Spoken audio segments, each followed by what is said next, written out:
বিয়ের মধ্যে সবথেকে কষ্টের ও একটা বেদনাদায়ক মুহূর্ত হলো এই বিদায় পর্ব। আর এই বিদায় বিদায় কথাটাই বড় ভারাক্রান্ত। কেন বলা হয় বিদায়? একটা মেয়ে যখন এক বাড়ি থেকে অন্য বাড়িতে যায়, তখন কি তাকে সত্যিই বিদায়ই দেওয়া হয়? তার কি আর কোনো অস্তিত্বই সে বাপের বাড়িতে থাকে না?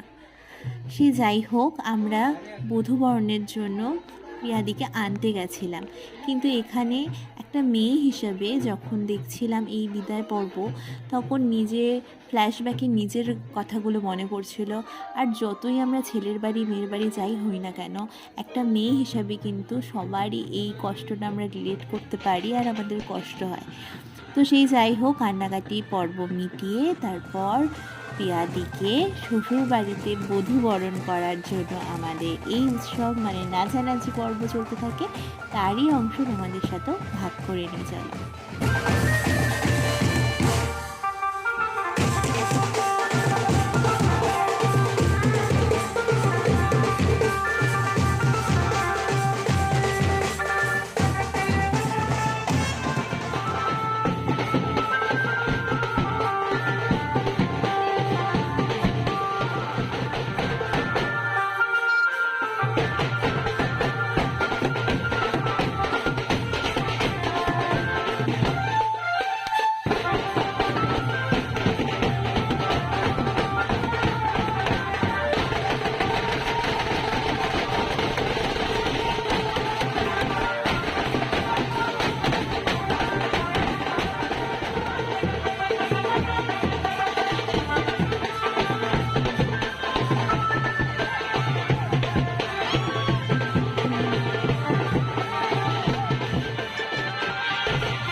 বাবুকে দিবে না? এটা